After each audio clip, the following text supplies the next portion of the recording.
Gold hub తాకట్టులో ఉన్న బంగారాన్ని విడిపించి కొనబడును. అదే రోజు ఆన్లైన్ ధరకు కొని డబ్బులు ఇవ్వబడును. హాయ్ హలో నమస్తే, వెల్కమ్ టు మనం టీవీ. నేను దుర్గా. దేశవ్యాప్తంగా ఎలక్షన్ కోడ్ అమల్లోకి వచ్చేసింది. దేశవ్యాప్తంగా జరగబోయే పార్లమెంట్ మరియు అసెంబ్లీ ఎలక్షన్స్ కోసం ఏర్పాట్లు ముమ్మరంగా జరుగుతున్నాయి. అయితే ఆంధ్రప్రదేశ్ లో కూడా ఎలక్షన్స్ జరుగుతుండటంతో ఆ ఎన్నికల రాష్ట్ర ప్రధాన అధికారి ముఖేష్ కుమార్ మీనా అధికారులకు దిశానిర్దేశం చేస్తున్నారు. అలాగే తాజాగా కేఎస్ జవహర్ రెడ్డి గారు, ప్రభుత్వ ప్రధాన కార్యదర్శి అయినటువంటి కేఎస్ జవహర్ రెడ్డి గారు కూడా ఆయా శాఖలకు సంబంధించిన కార్యదర్శులు, ప్రధాన కార్యదర్శులు అందరినీ పిలిచి ఎన్నికల నియమావళిపై చర్చించడం కూడా జరిగింది. అంటే రాష్ట్రంలో ఖచ్చితంగా ఎన్నికల కోడ్, దానికి సంబంధించిన నియమావళి పూర్తిగా అమల్లోకి అయ్యేలా చూడాలంటూ ఆయన అందరికీ దిశానిర్దేశం చేయడం జరిగింది. అయితే అసలు సాధారణంగా మనం గమనించినట్లయితే ఎలక్షన్ కోడ్ వచ్చిందని అందరూ అంటారు, కానీ అక్కడ సంబంధించిన నియమాలు ఏంటి, ఎటువంటి మిస్టేక్స్ చేస్తే చర్యలు తీసుకునే అవకాశం ఉంది అంటే చాలా మందికి పూర్తి అవగాహన ఉండదు. ఎలక్షన్ కోడ్ వస్తుంది, కొన్ని నిబంధనలు ఉంటాయని తెలుసు, కానీ అసలు వాటి గురించి పూర్తిగా తెలియక తెలియని చిన్న చిన్న తప్పులు చేసేసి శిక్షార్హులు అవడానికి అవకాశం ఉంటుంది. కాబట్టి ఒకసారి ఆ ఎలక్షన్ కోడ్ లో ఏమేమి విషయాలు పొందుపరిచారు, సో ఏమేమి చేస్తే చర్యలు తీసుకోబడతాయి లేదా ఎలాంటివి చేయకుండా ఉండాలి, ఈ ఎలక్షన్స్ కంప్లీట్ అయ్యే వరకు, ఎలక్షన్ కోడ్ స్టార్ట్ అయినప్పటి నుంచి ఎలక్షన్స్ కంప్లీట్ అయ్యే వరకు మనం ఏమేం చేయకూడదు అని ఒకసారి అబ్జర్వ్ చేసినట్లయితే, ఒకసారి ఈ ఎన్నికల కోడ్ లో కీలక అంశాలు వాళ్ళు పొందుపరచడం జరిగింది. ఒకసారి వాటి గురించి పూర్తిగా తెలుసుకునే ప్రయత్నం చేద్దాం. ఎందుకంటే సాధారణంగా చాలా మంది సామాన్య ప్రజలు వీటి గురించి తెలియక ఇబ్బంది పడుతూ ఉంటారు. అంటే కావాలని ఉల్లంఘించాలని కానప్పటికీ తెలియక మిస్టేక్స్ చేసి వాళ్ళు అనవసరంగా ఇబ్బంది పడుతూ ఉంటారు. కాబట్టి వీటి గురించి ప్రతి ఒక్కళ్ళకి పూర్తి అవగాహన ఉండడం అయితే ముఖ్యం. ఎందుకంటే ఓన్లీ ఆంధ్రప్రదేశ్ లోనే కాదు, దేశవ్యాప్తంగా ఎంపీ ఎలక్షన్స్ జరగబోతున్నాయి కాబట్టి అన్ని చోట్ల ఆంక్షలు ఉంటాయి. కాబట్టి ప్రతి సగటు మానవుడు, సగటు ఓటరు కూడా వీటి గురించి తెలుసుకోవడం అత్యంత ఆవశ్యకం. సో మనం ఒకసారి గమనించినట్లయితే ఈ ఎన్నికల కోడ్ లో మొదటి అంశం వచ్చేసి వెబ్సైట్ లో నాయకుల పేర్లు తీసేయాలి. అంటే సాధారణంగా వెబ్సైట్ అంటే ఇక్కడ ప్రభుత్వ వెబ్సైట్, అంటే గవర్నమెంట్ అఫీషియల్ గా కొన్ని వెబ్సైట్స్ ఉంటాయి కదా. సో ఎవరైతే అధికారంలో ఉంటారో సాధారణంగా గవర్నమెంట్ అఫీషియల్స్ వాళ్ళ నేమ్స్ మెన్షన్ చేస్తూ ఉంటారు. అధికారంలో ఉన్న నాయకుల ఫోటోలు, పేర్లు అవన్నీ మెన్షన్ చేస్తూ ఉంటారు కదా. అంటే ప్రభుత్వానికి సంబంధించిన ఏ పనుల గురించి కానీ, లేదా కొన్ని శాఖల మంత్రి ఉంటారు, సో ఆ శాఖకు సంబంధించిన ఏదైనా పోస్ట్ చేసినప్పుడు శాఖకు సంబంధించిన నాయకుడు ఫోటో కూడా ఉండడం జరుగుతుంది. సాధారణంగా మనం చూస్తూనే ఉంటాం. కాబట్టి ఏదైనా వాళ్ళు రిలీజ్ చేసినప్పుడు ఇన్ఫర్మేషన్, సో వాళ్ళు ఫోటోలు యాడ్ చేసి ఉంటారు. కాబట్టి ఒకవేళ ఏమి ఉన్నప్పటికీ అధికారిక వెబ్సైట్ లో ఎటువంటి నాయకుల, ఈవెన్ సీఎం, పిఎం, మంత్రులు అందరితో సహా ఎటువంటి నాయకుల ఫోటోలు, పేర్లు ఉన్నా వాటిని పూర్తిగా తొలగించాలి. ఈవెన్ లోగోలో కూడా వాళ్ళకి సంబంధించిన ఫోటోలు, పేర్లు ఏవి మెన్షన్ చేయకూడదు. ప్రభుత్వ వెబ్సైట్ లో మొత్తంగా నాయకుల పేర్లు, ఫోటోలు పూర్తిగా తొలగించాలి. ఎన్నికల కోడ్ అమల్లోకి వచ్చిన తర్వాత వెంటనే చేయాల్సిన పని అయితే ఇదనమాట. సో ఇంకొక విషయం గమనించినట్లయితే, నెక్స్ట్ చూసుకున్నట్లయితే మనం కార్యాలయాల్లో ఫ్లెక్సీలు, ఫోటోలు తీసివేయాలి. సాధారణంగా ప్రభుత్వ కార్యాలయాల్లో కానీ కొన్ని ప్రైవేట్ కార్యాలయాల్లో కానీ సాధారణంగా ఒక శాఖకు సంబంధించిన, ఇప్పుడు ఆరోగ్య శాఖ ఉందనుకోండి, ఆరోగ్య శాఖకి మంత్రిగా ఉన్నటువంటి ఆయన నాయకుడు, మంత్రి ఎవరైతే ఉన్నారో ఆయన ఫొటోస్ కానీ, లేదా సీఎం గారి ఫొటోస్, పిఎం గారి ఫొటోస్ ఎప్పుడో ఒకప్పుడు ఉంటాయి కదా. సాధారణంగా వాళ్ళు ఫ్లెక్సీల రూపంలో కానీ, ఫోటోల రూపంలో కానీ అక్కడ ఉండడం జరుగుతుంది. కాబట్టి ఇప్పుడు ఎలక్షన్ కోడ్ వచ్చిన తర్వాత అవి ఉన్నట్లయితే అవి కూడా ప్రచారానికి ఉపయోగపడే అవకాశం, అంటే ప్రజలను ప్రేరేపితం చేస్తాయేమో అనే ఒక ఉద్దేశంతో ప్రభుత్వ కార్యాలయాల్లో ఎటువంటి ఫ్లెక్సీలు, అంటే నాయకులకు సంబంధించిన పేర్లు, ఫ్లెక్సీలు, ఫోటోలు ఎటువంటివి కూడా ఉండకూడదు అని స్ట్రిక్ట్ గా చెప్పడం అయితే జరిగింది. ఖచ్చితంగా అవి ఉండకూడదు. ఒకవేళ ఉన్నట్లయితే కఠినంగా చర్యలు తీసుకోబడతాయి. అది ఎంత పెద్ద నాయకులు అయినప్పటికీ ఖచ్చితంగా చర్యలు తీసుకుంటారు. కాబట్టి ఎలక్షన్ కోడ్ రాగానే ముఖ్యంగా ముందు కార్యాలయాల్లో ఉన్నటువంటి ఫ్లెక్సీలు, ఫోటోలు, రాజకీయ నాయకులకు సంబంధించిన ఏవున్నా పూర్తిగా తొలగించాలన్నమాట. సో ఇంకొకటి గమనించినట్లయితే నెక్స్ట్ మనం శాఖలపై ఫిర్యాదులకు వెంటనే స్పందించాలి. సాధారణంగా ఎలక్షన్స్ కోడ్ వచ్చిన తర్వాత ఇది ఇలాగే తెలియక కొంతమంది చేస్తుంటారు, కావాలని కొంతమంది చేస్తుంటారు. ఏదేమైనప్పటికీ ఉల్లంఘనలు, అంటే కోడ్ ఆఫ్ కండక్ట్ కింద మనకి కొన్ని ఉల్లంఘనలు జరుగుతూ ఉంటాయి కదా. సో ఏ శాఖ నుంచి ఆ ఉల్లంఘన జరిగింది అని ఒకవేళ కంప్లైంట్ కనుక వచ్చినట్లయితే ఆ కంప్లైంట్ ఎవరిచ్చినా వెంటనే తక్షణమే ఆ శాఖకు సంబంధించిన వాళ్ళు అలర్ట్ అయ్యి వెంటనే అధికారులు ఎవరైతే తప్పు చేశారో వాళ్ళని వెంటనే ఆ తప్పు గురించి విచారణ జరిపి వెంటనే శిక్షించాలి. అంటే వెంటనే గనక ఆ చర్యలు తీసుకున్నట్లయితే అవి మళ్ళీ రిపీట్ కావు, పెద్దగా అవ్వవు. అలాగే పక్కన వాళ్ళు కూడా ఈ చర్యలు తీసుకున్నారు కాబట్టి ఇలాంటివి మనం చేయకూడదు అని. సో ఆ ఉల్లంఘన అనేది అక్కడతో ఆగిపోతుంది. ముఖ్యంగా శాఖలకు సంబంధించిన ప్రభుత్వ కార్యాలయాల్లో అయితే ఎక్కడైతే ఒక శాఖకు సంబంధించిన వాళ్ళు ఎవరైనా చేసినట్లయితే వెంటనే ఆ శాఖకు సంబంధించిన అధికారులు స్పందించాలి, వారిపై కఠినంగా చర్యలు తీసుకోవాలి, అది కూడా వీలైనంత తొందరగా అనే ఉద్దేశంగా ఇక్కడ వాళ్ళు మెన్షన్ చేయడం జరిగిందనమాట. అలాగే ప్రవర్తనపై పూర్తి అవగాహన ఉండాలి. సాధారణంగా ఎన్నికల కోడ్ వచ్చిందంటే అందరూ ఇప్పుడు మనం చెప్పుకున్నట్లుగానే నియమావళి ఉంటుంది, ఇంకో కొంచెం కట్టుదిట్టంగా ఉంటుంది అని తెలుసు. కానీ పూర్తి అవగాహన కొంతమందికే ఉంటుంది. కాబట్టి ముఖ్యంగా ప్రభుత్వ అధికారులు ఎవరైతే ఎలక్షన్స్ కి సంబంధించిన పనిలో పాల్గొంటారో, కొన్ని రకాల కార్యదర్శులు ఉంటారు, కొన్ని రకాల శాఖల్లో అన్ని రకాల వాళ్ళు పాల్గొంటారు. కాబట్టి ఆ సంబంధించిన శాఖకు సంబంధించిన కార్యదర్శులు, ప్రధాన కార్యదర్శులు వీళ్ళందరూ కూడా ఎలక్షన్స్ జరిగే టైంలో కూడా ఎక్కువగా వాళ్ళు వెళ్తూ ఉంటారు కాబట్టి డ్యూటీస్ కి.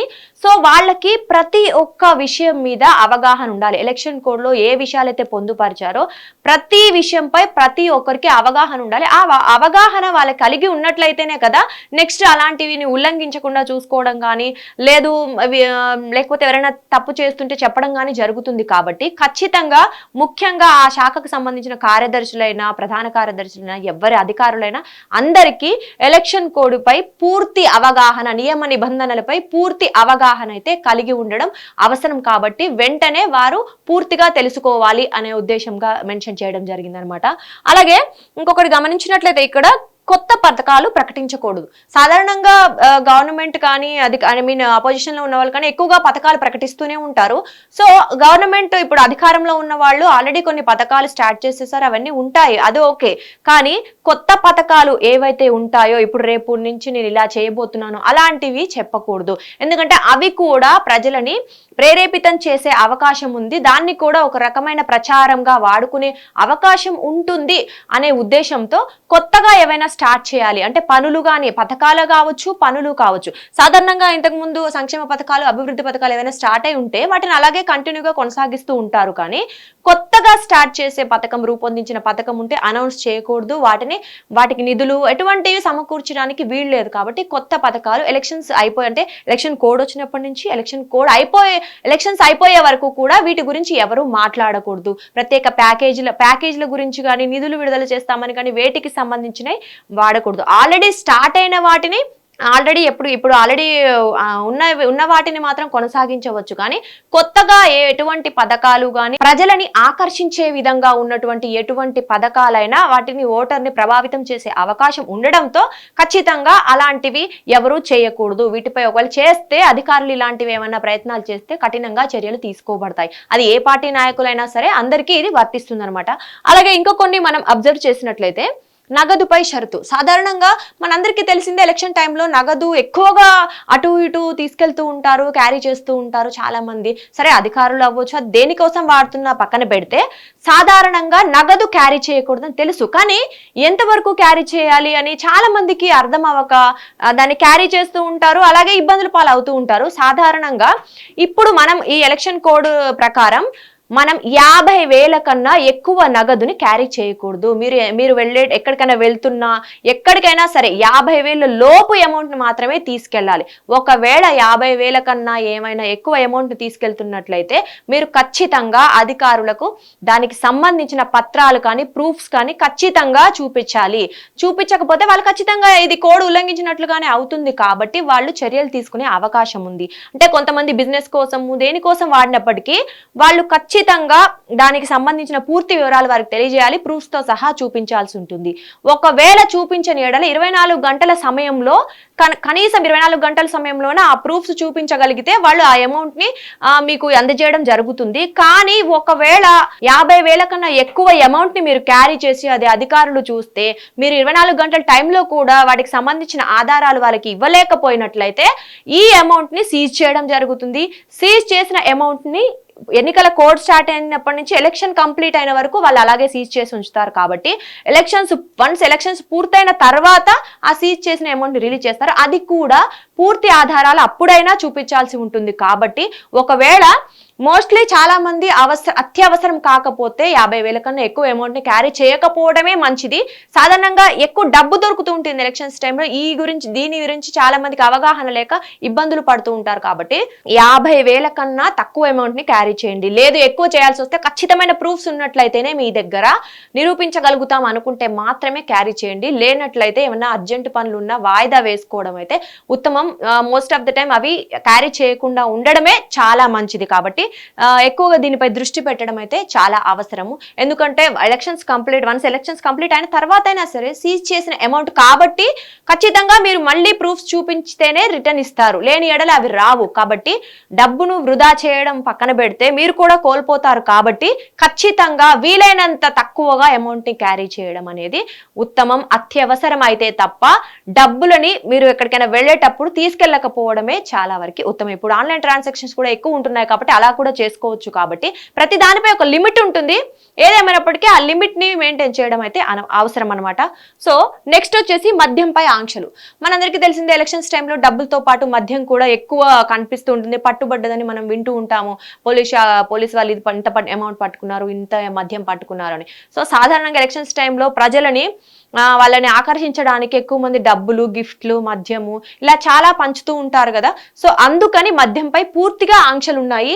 మనం ఎటువంటి మద్యాన్ని ఎక్కడికి వెళ్ళినా క్యారీ చేయకూడదు. ఈవెన్ పర్సనల్ గా తీసుకెళ్లినా 1-2 బాటిల్స్ కూడా అవి వాళ్ళకి కౌంట్ కిందకే వస్తాయి. కాబట్టి పూర్తిగా మద్యంపై అయితే ఆంక్షలు విధించడం జరిగింది.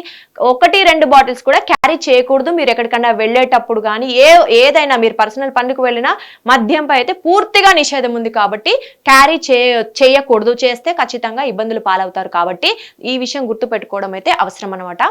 అలాగే నెక్స్ట్ పబ్లిక్ ప్రదేశాల్లో ఫ్లెక్సీలు తీసేయాలి. సాధారణంగా మనం ఇందాక అనుకున్నాం ప్రభుత్వ కార్యాలయాల్లో కానీ ఎక్కడైనా ఆఫీసుల్లో ఉంటే తీసేయాలని. పబ్లిక్ ప్రదేశాలు అంటే railway stations, bus stations, GHMC పరిధిలో ఉన్న ఏవైనా కావచ్చు. రోడ్ల మీద కూడా మనం హోర్డింగ్స్ చూస్తూ ఉంటాం కదా. సో ఇవన్నీ కూడా ఇక్కడ పార్టీకి సంబంధించిన లేదా నాయకులకు సంబంధించిన ఫోటోలు, ఫ్లెక్సీలు చాలా వరకు చూస్తూ ఉంటాం. సో అవి ఏవి ఉన్నప్పటికీ పబ్లిక్ ప్రదేశాల్లో ఎటువంటి నాయకుడికి సంబంధించిన ఫోటో ఏది ఉన్నా పూర్తిగా తొలగించాలి. అది ఖచ్చితంగా శిక్షార్హమైన నేరం. కాబట్టి అది ఒకవేళ వీళ్ళు తొలగించుకున్న జిహెచ్ఎంసీ వాళ్ళు తొలగించే ఛాన్స్ ఉంటుంది. వీళ్ళు కాకుండా వాళ్ళని తొలగించవచ్చు. ఎప్పుడైతే ఎలక్షన్ కోడ్ అమల్లోకి వస్తుందో ఒక 48 గంటల లోపుగా పూర్తిగా వెంటనే తొలగించాలి. కానీ ఒకవేళ తొలగించలేకపోతే జిహెచ్ఎంసీ అధికారులు కూడా తొలగిస్తారు. కానీ 48 గంటల వరకు గడువు ఉంటుంది. ఆ తర్వాత కనిపిస్తే మాత్రం ఖచ్చితంగా దానికి సంబంధించిన చర్యలు తీసుకోబడతాయి. కాబట్టి పూర్తిగా పబ్లిక్ ప్రదేశాలు అంటే పబ్లిక్ ని అంటే వీళ్ళు ఆకర్షించేలా ఉండకూడదు. అలాగే ఓటుకు సంబంధించి ప్రేరేపితం చేయకూడదు. కాబట్టి నాయకుల ఫొటోస్, ఫ్లెక్సీలు ఏమున్నా తొలగించాలి. అలాగే మనం గమనిస్తూ ఉంటాము, సాధారణంగా విగ్రహాలు ఉంటాయి కదా, పెద్ద పెద్ద వాళ్ళ ఇదివరకు ఉన్న వాళ్ళందరి విగ్రహాలు, రాజకీయ నాయకులైనా ఎటువంటి నాయకులైనా వాళ్ళందరి విగ్రహాలకి కూడా ఫేస్ మాస్క్ లాగా వేస్తారు, క్లాత్ కడతారు. ఎందుకంటే అంత వాళ్ళు ఇప్పుడు లేనప్పటికీ, వాళ్ళు పాల్గొనే వాళ్ళు కానప్పటికీ మనం గమనిస్తూ ఉంటాము మన పెద్ద పెద్ద వాళ్ళ విగ్రహాలకు కూడా కట్టడం. ఈవెన్ మహాత్మా గాంధీ గారి విగ్రహానికి కూడా మాస్క్ లాగా ఒక క్లాత్ కట్టేస్తూ ఉంటారు. ఎందుకంటే ఏ చిన్న విషయం కూడా ప్రజలని, ఓటర్ని ప్రభావితం చేయకూడదు. ఎలక్షన్స్ వాళ్ళకి ఎలాగ నచ్చితే అలాగే, ఎవరు నచ్చితే వాళ్ళకి మాత్రమే ఓటు వేసేలా వాళ్ళు ఉండాలి అనే ఒక ముఖ్య ఉద్దేశం అనమాట. సో ప్రజల్ని ప్రేరేపితం చేయకూడదు. ఇక్కడ దీని ముఖ్య ఉద్దేశం అదే అనమాట. సో నెక్స్ట్ పిఎం సీఎం ఫోటోలు. సాధారణంగా ప్రభుత్వ కార్యాలయాల్లో కూడా మనం గమనిస్తుంటాం, ఏదైనా జరిగినప్పుడు, కార్యక్రమాల్లో పాల్గొన్నప్పుడు, శంకుస్థాపనలో పాల్గొన్నప్పుడు పిఎం గారు, సీఎం గారు వచ్చినప్పుడు జనరల్ గా ఫొటోస్ ఉంటాయి కదా, వాళ్ళు వాటిని అక్కడ వాళ్ళ గోడలు, కార్యాలయాలు ఉన్న గోడలకి అయితే పెట్టుకోవడం జరుగుతూ ఉంటుంది. ఎందుకంటే వాళ్ళు ఆల్రెడీ పదవుల్లో ఉన్నారు కాబట్టి. సో ఆ శాఖకు సంబంధించిన వాళ్ళు పెట్టుకుంటూనే ఉంటారు, మనం చూస్తూనే ఉంటాం. అయితే ఇప్పుడు వాళ్ళు ఈవెన్ పిఎం సీఎం పదవిలో ఇప్పుడు కూడా కొనసాగుతున్నప్పటికీ కూడా అది వాళ్ళు ప్రేరేపించినట్లుగానే అవుతుంది. కాబట్టి ఖచ్చితంగా వాళ్ళకి సంబంధించిన ఫోటోలైనా సరే, పిఎం స్థాయి వ్యక్తి అయినా సరే ఖచ్చితంగా వాళ్ళ ఫోటోలు, ఫ్లెక్సీలు తీసేయాలి. ఇప్పుడు ఏ నాయకుడైనా వాళ్ళు ఎంత పెద్ద పొజిషన్ లో ఉన్నా అందరూ సమానమే. ఎన్నికల కోడ్ వచ్చిన తర్వాత అందరికీ ఈక్వల్ ప్రిఫరేషన్ ఉండాలి. కాబట్టి అందరికీ ఈక్వల్ ప్రిఫరెన్స్ ఇవ్వాలి. కాబట్టి ఖచ్చితంగా పిఎం సీఎం తో సహా ఏ నాయకుల ఫోటోలున్నా, కార్యాలయాల్లో, ప్రభుత్వ కార్యాలయాల్లో ఎటువంటి నాయకుల ఫోటోలున్నా వెంటనే పూర్తిగా తొలగించాల్సి ఉంటుందన్నమాట. సో అలాగే పార్టీ కార్యకలాపాలకు ప్రభుత్వ ఆస్తులను వాడరాదు. సాధారణంగా పార్టీ కార్యకలాపాలంటే వీళ్ళు మనకి మంత్రులకి, సీఎంకి, పిఎంకి చాలా మందికి ప్రభుత్వ వెహికల్స్ ఇస్తూ ఉంటారు, మనం చూస్తూనే ఉంటాము. సో దానికి సంబంధించిన ఖర్చులు కూడా ప్రభుత్వాన్ని ఖాతా కిందే వస్తుంది కాబట్టి అవన్నీ ఎలక్షన్ కోడ్ రాకముందు వరకు ఓకే. కానీ వన్స్ ఎలక్షన్ కోడ్ వచ్చిన తర్వాత పార్టీ కార్యకలాపాలు అంటే వాళ్ళు ఇప్పుడు ప్రచారంలో పాల్గొంటారు, కొన్ని రకాల పనులు చేయడానికి వాళ్ళు వెళ్తూ ఉంటారు.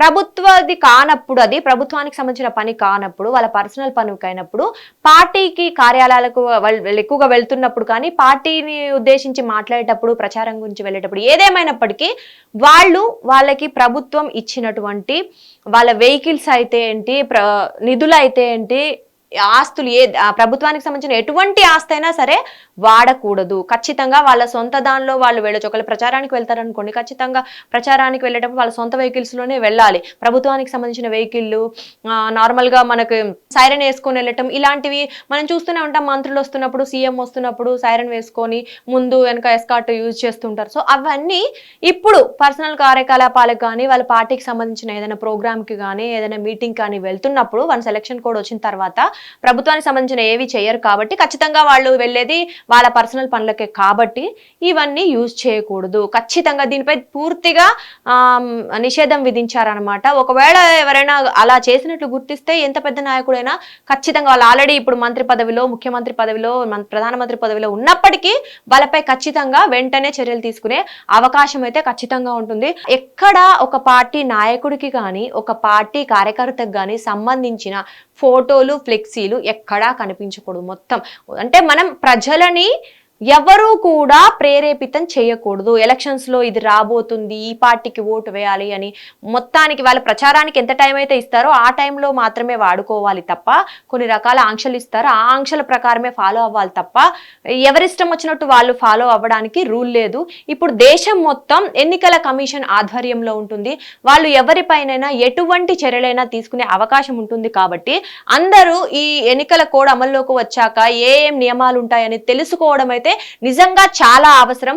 వాటిపై పూర్తి అవగాహన కలిగి ఉండి ఖచ్చితంగా వాటిని ఫాలో చేస్తే అంటే ఎన్నికల కమిషన్ తీసుకునే చర్యలు వాళ్ళు ఎలాగో తప్పు చేయకపోతే చర్యలు తీసుకోరు కాబట్టి వాటికి గురి కాకుండా ఉంటారు. కాబట్టి ఖచ్చితంగా ప్రతి ఒక్కళ్ళు వీటి గురించి తెలుసుకోవాలి, వీటిని పాటించాలి. అప్పుడే ప్రశాంతంగా ఎలక్షన్స్ జరుగుతాయి, అంతా ప్రశాంతంగా ముగుస్తుంది. ప్రజలు కూడా వాళ్ళ ఇష్టమైన నాయకుల్ని ఎన్నుకోవడానికి అవకాశం కల్పించినట్లుగా అవుతుంది. కాబట్టి తప్పకుండా ప్రతి ఒక్కరు ఈ నియమ నిబంధనలు ఏవైతే ఉన్నాయో, ఎలక్షన్ కమిషన్ ఏవైతే చెప్పిందో వాటిని అన్నిటినీ ఫాలో చేయాలి. ప్రశాంతంగా ఎలక్షన్స్ జరగాలని అయితే కోరుకుందాం. Thank you.